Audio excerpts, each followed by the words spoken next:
네, 안녕하십니까. 그 헌법 그 용어 해설하겠습니다. 그 파트가 두 가지로 구성되어 있는데 하나는 이제 핵심 용어 해설이고 저 그냥 단순 용어 해설 두 가지가 있어요. 그 단순 용어 해설은 예? 그 단답식으로 알면 되는 내용이고 이거는 좀 핵심 용어는 이해를 하셔야 돼요. 예? 핵심 용어는 이해를 하셔야 되고 단순한 용어는 이해할 필요까지는 없고 대충 이런 내용이구나. 그래서 어? 헌법에서는 어떻게 되느냐? 이게 이제 물론 그 뭐 형법에서라도 형사법에서 배운 내용도 있어요. 근데 이제 중요한 것은 이게 헌법에서는 어떻게 문제가 되는지. 예? 예를 들면 뭐 집행유예를 형법에서 배운다. 좋다 이거야. 선고유예를 배운다. 뭐 사실 근데 우리가 이게 중요한 건 아니야. 헌법 시간에서는. 집행유예가 이제 헌법에서는 어떤 내용이 나오는지. 예? 근데 그런 게 중요하겠죠. 그렇죠? 네, 그래서 전환해서 이게 형법이나 형사법에서 배웠던 개념이 헌법에서는 헌재가 어떻게 이를 다루고 있고 그래서 어떤 관점에 문제가 있다고 생각하고 어떤 관점에는 문제가 없다고 생각하고 예를 들면 공무원 같은 경우 선고유예, 집행유예, 선고유예 당연퇴직은 공무단위권 침해로 봐요. 근데 집행유예 당연퇴직은 공무단위권 침해로 안 봐요. 헌재 판례상.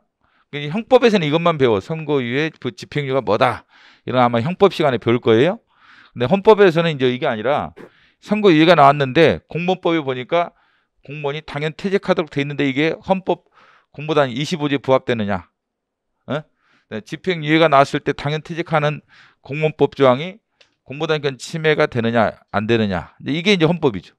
예? 여기까지는 형법이고 여기까지 어? 집행유예나 선고유예가 뭐냐? 이건 형법이고 이건 헌법 영역으로 들어오는 거예요. 그래서 예? 그래서 형법이나 형사법에서 사용됐던 저 용어들이 알고 있는 여러분들이 용어들이 헌법에서는 어떻게 문제가 되는지를 설명하는데 이게 좀 초점을 둘 예정이에요. 뭐 단순 용어 같은 것은 그 뒤에 가서 따로 배우고 어떤 차이가 있는지를 지금부터 배우도록 하겠습니다. 일단 헌법 용어가 낯설어요. 왜냐하면 일상생활에서 잘 안 쓰다 보니까 낯설지 뭐죠. 일단은 일상생활에 잘 안 쓰니까 좀 낯설어서 어렵게 생각을 해요. 그래서 보시면 헌법과 헌법률을 구별하는 견해랑 등가 이론이라는 견해가 대립해요. 이게 대립하는 견해예요. 헌법과 헌법률, 등가 이론. 뭐 이런 것만 하더라도 거의 처음 들어본 용어죠. 뭐 등가 이론도 그렇고 헌법률은 뭐지? 처음 들어본 용어예요. 일단은 좋다 이게. 이건 나중에 이해하더라도 이 의미가. 일단 우리가 지금 현행 헌법이에요. 현행 헌법. 국회는 국민의 보통 평등 직접 비밀선거에서 선출된 의원으로 구성된다.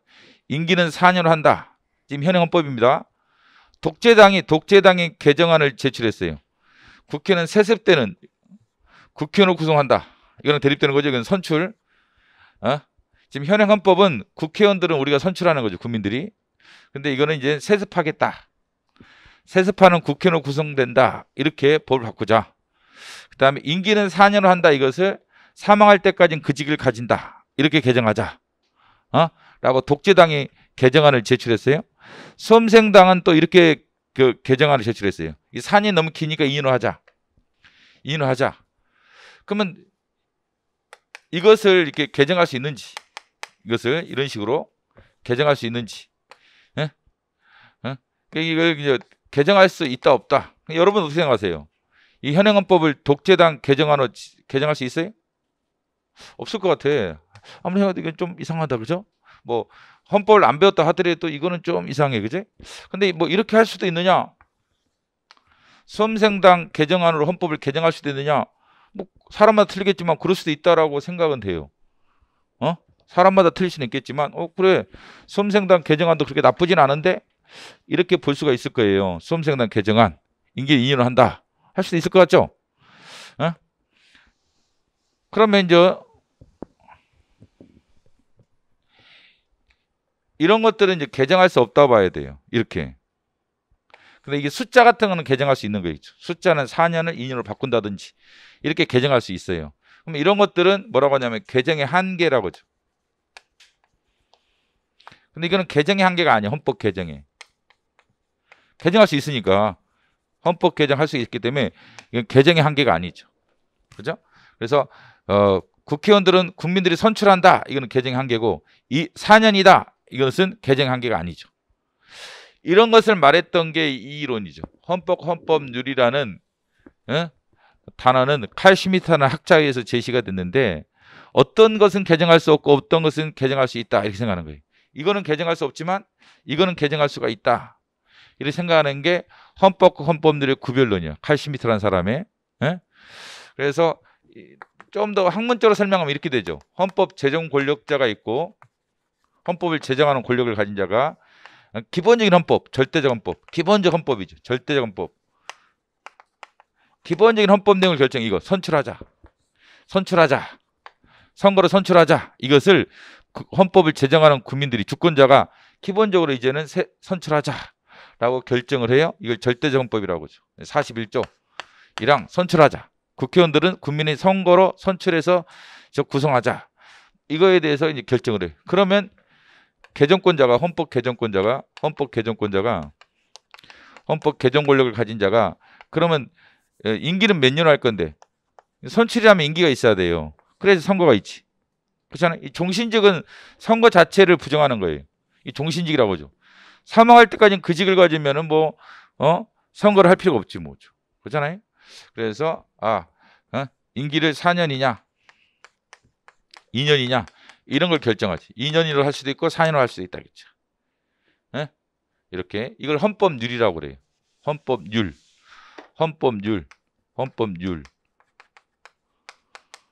그러니까 이 조항은 헌법 핵 절대적 헌법이야.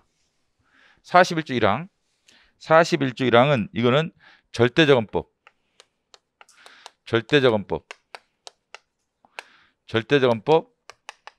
이 4년은 상대적 헌법 또는 헌법률. 이건 누가 결정한 거예요? 헌법 제정권자인 주권자가 결정한 거예요. 우리들이 국가의 주인인 우리가 결정한 게 이거예요. 절대적 헌법이죠. 절대적 헌법. 그다음에 4년을 한다. 이거는 헌법 개정 권력자를 우리가 지정을 해서 이게 나라만 틀려요.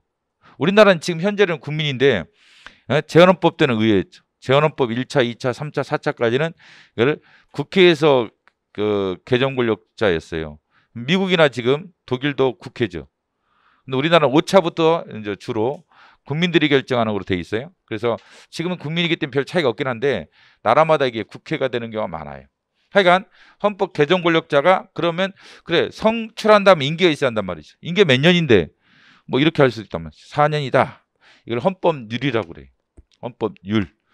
그래서 헌법 제정권자의 가장 기본적인 근본적 결단의 내용인 헌법 핵 또는 절대적 헌법과 그 다음에 개정권자가 이를 뒷받침하기 위해서 나오는 부수적 결단, 헌법률 이렇게 구성된다겠죠. 헌법이라는 게, 헌법이라는 게. 그래서 이거는 개정할 수 있고 이거는 개정할 수 있어요. 이건 개정할 수 없지. 이 절대적 헌법은 개정할 수 없다. 그래서 이렇게 개정하는 허용이 안 돼요. 국회는 세습 때는 국회의원으로 구성된다. 사망할 때까지 그 직을 가진다라면 이걸 부정하는 거라서 이건 개정할 수 없는 거예요. 개정의 한계를 벗어났다. 헌법 개정의 한계를 벗어났다고 설명하겠죠. 이거는 수험생당 개정하는 가능성이 있다고 봐야 돼. 2년으로 한다. 이런 것들은 개정할 수 있는 내용이에요. 4년이 될 수도 있고 2년이 될 수도 있고 3년이 될 수도 있어. 나라마다 틀리죠. 미국은 지금 2년이죠. 미국은 하원이 2년이야. 상원은 6년이고. 하원은 2년, 상원은 6년이에요. 그건 가능한 거지. 미국도 이게 2년으로 돼 있어요, 지금. 그 때문에 뭐 꼭 4년을 해야 할 필연적인 것은 아니니까 이건 개정할 수 있다고 봐야 돼요. 수험생당 개정하는 가능하죠. 근데 독재당 개정하는 허용될 수가 없어요. 이 논리에 따르면. 그런데 등가 이론이라는 게 있어요. 등가는 뭐냐면 같은 가치죠. 동등한 가치를 등가라고 그래요. 그냥 대립되는 이론이 등가 이론이야. 같은 가치죠. 동등한 가치. 뭐가? A랑 A랑이 동등한 가치야. 이거 선출한다랑 4년이 똑같아요. 가치가 같다. 등가죠. 그러니까 헌법과 헌법률이 구별이 안 된다. 헌법과 헌법률이 구별이 안 되고 A랑 A랑이 똑같은 가치를 가져. 근데 이거 개정할 수 있죠? 개정할 수 있죠? 4년에 개정할 수 있죠? A랑 똑같이 갖는 A도 개정할 수 있는 거예요. 그렇게 되면 등가 이론에 따르면 A랑 A랑이 똑같은 가치를 갖기 때문에 이걸 개정할 수 있다라면 이걸 개정할 수 있어요. 그래서 개정의 한계가 없게 돼. 그래서 독재당의 개정도 가능한 거예요. 독재당이 이런 개정안이 가능하게 되는 거예요. 독재당의 헌법 개정안이 가능하게 되는 거예요. 뭐에 따르면? 등가 이론에 따르면. 등가 이론에 따르면 독재당의 헌법 개정안도 허용돼요. 개정의 한계가 없다. 이게 헌법과 헌법률과 등가 이론이. 등가 이론. 헌법 조항을 한마디로 레벨이 서로 다르다. 레벨이 다른 애들이 있다. 이렇게 생각하는 견해랑 야 레벨이 뭐가 다르냐. 다 같이. 이런 견해가 있다는 거야. 그래서 레벨이 서로 다른 것으로 구성되어 있다. 이 이론이죠. 헌법 헌법률이죠. A랑은 가치가 다르다. A랑은 다른 가치를 가진다. 라는 헌법 헌법률의 구별론과 같은 가치를 가진다는 등가 이론이 있단 말이죠. 근데 왜 이런 이론이 나오느냐면 결국은 개정의 한계가 있다 없다를 논증하는 거예요. 이게 가능하다 안 가능하다에 대한 얘기. 이 독재당의 개정안이 허용된다 안 된다에 대한 얘기인 거예요. 먼저 여기서 왜 나오는지. 그래서 칼 슈미트라는 사람이 헌법과 헌법률을 통해서 논증하자는 것이 뭐냐면 이게 안 된다는 거예요. 이게 안 된다. 왜?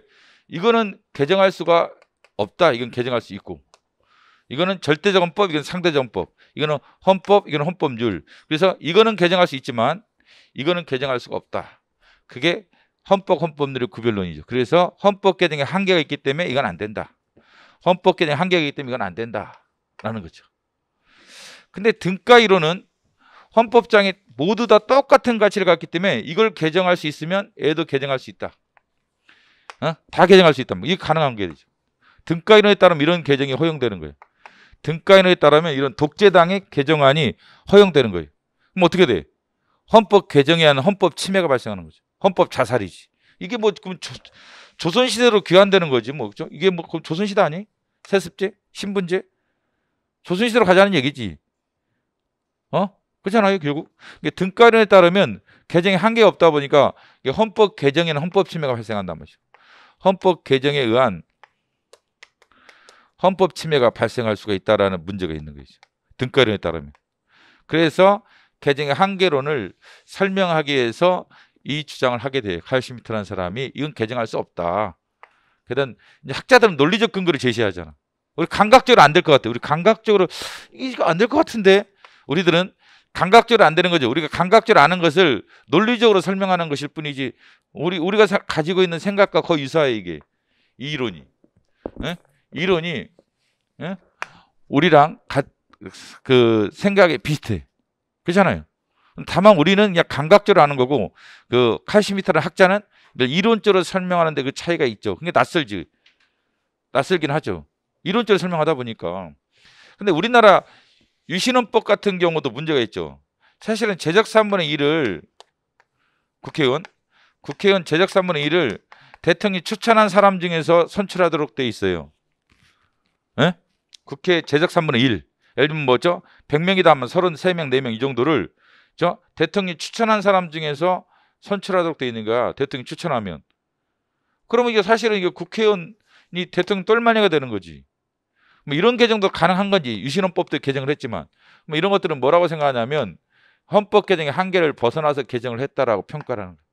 옳지 않은 개정이었다. 지금 생각해 보니까 유신헌법이 이런 헌법장에 들어왔는데 과연 국회의원을 대통령이 장악하는 게 좋은 건지 아니지. 권력 분립 관점에서 이게 허용돼서는 안 되는 조항이 유신헌법 때 7차 때 들어왔던 거예요.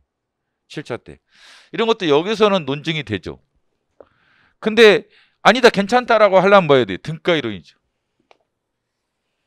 뭐 꼭 국민들이 선출해야 되느냐? 국민들이 선출하는 국회는 구성이 돼야 되느냐? 아니다. 대통령이 추천해서 그중에서 통일제 국민회에서 선출할 수도 있는 거지 꼭 국민 선출해야 되느냐? 그럴 필요 없다. 등가다 등가. 어용학자들이 법 실정지를 많이 주장했어요. 박정희 대통령 당시에 한태현 교수부터 시작해서 약간 어용기가 있다고 봐야 되나? 어용학자라고 들어봤죠?